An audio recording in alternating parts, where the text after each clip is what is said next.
Well, there's a quote I like that says, "Everybody you meet is fighting a battle you know nothing about, so be kind."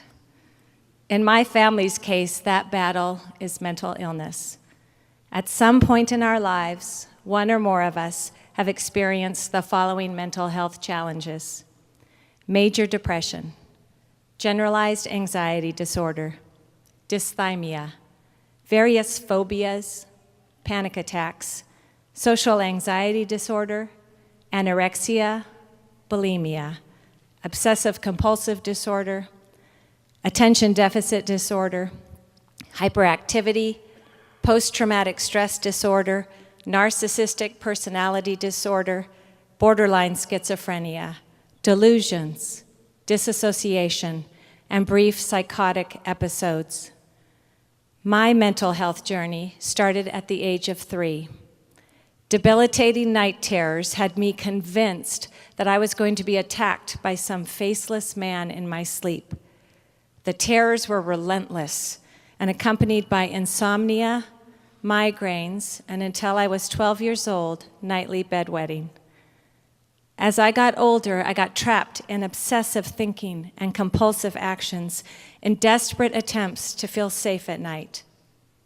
By the time I reached college, I also struggled with depression, anxiety, and a season of suicidal ideation as a result of my pain. Later, panic attacks and PTSD were added to my list. But strangely, if you met me then, you'd never have known I was dealing with any of this. I was what is referred to as high functioning. I never looked or acted in any way like I experienced mental health challenges. I got straight A's in school and gave my life to Christ in college. I got married and raised 2 wonderful children. I held good jobs and I got promotions, and I even started my own nonprofit. The only place my distress seemed to show itself was in my marriages. My first 2 husbands left me.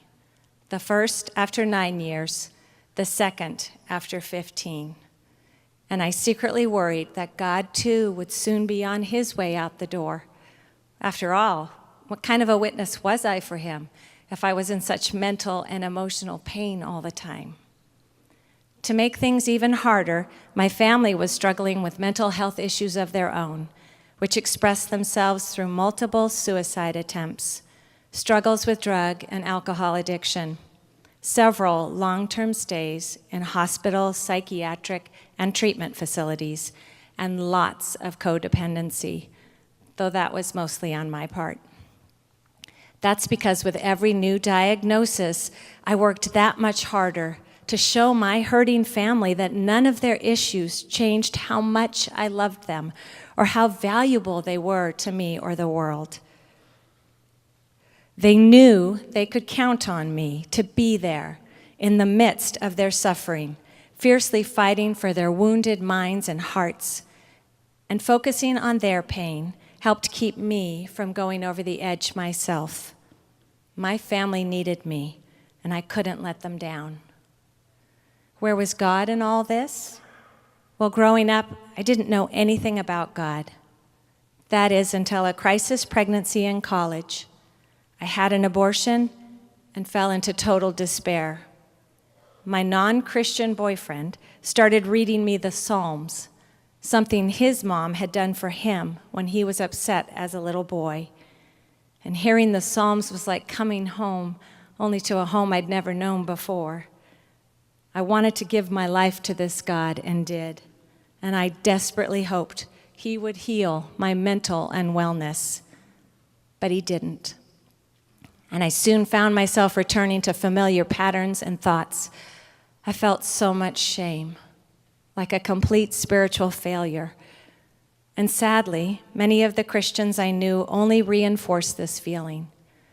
They wanted me to have more faith or be healed by their prayers or have the demons of fear and doubt cast out of me once and for all. After all, everyone knew real Christians weren't plagued by terror, depression, and anxiety like I was. I tried everything to rid myself of my disorders and night terrors, even traveling across the country to a faith healer, but nothing seemed to cure me. I finally ran out of hope for a miracle. And to my great surprise, that turned out to be the best gift of all, because I realized that I had to accept myself just as I was. And in doing so, God gave me the courage to get the help I desperately needed. I started seeing a therapist, taking medication, and building up my mental and emotional strength and resiliency. I even met other Christians I deeply respected who were facing their own mental health issues, and that helped me not feel so alone in mine. My mental health challenges were no longer something I had to get over, but something I was learning to live well with. I finally believed that I was truly God's beloved daughter, that I belonged in his kingdom, no differently than if I had cancer or diabetes. But unfortunately, not everyone in the church shares this vision. While statistics show a majority of those struggling with mental health issues turn to church leaders for help, all too often they are met with silence and shame, just like I was with the Christians I met in college. And that's why I'm standing here today, sharing my story with you. If you suffer from mental and emotional unwellness, I believe with all my heart that you too are God's beloved child who belongs, that you too can learn to accept yourself because you are already deeply loved and accepted. We don't have to perform for God or run away from him. We can embrace ourselves in the midst of our mental health difficulties as believers who belong. I believe this is what I was made for, to help you, the suffering, break free from the stigma and shame of mental illness, to help you believe in your own belonging and belovedness. God is using my journey in some beautiful ways at Overlake. Not only have I been given this amazing opportunity to share with you today, but I'm also part of a team that is working to provide love and support to anyone here who is walking through mental health challenges, so you don't feel so alone. We want to end the stigma and stop the silence that has gone on too long in the church. So today, we recognize and honor the resiliency, courage, and strength those of you who suffer demonstrate each and every day simply by getting up and hoping for a way out of your darkness and isolation, because none of us should suffer in silence. Thank you for letting me share with you today.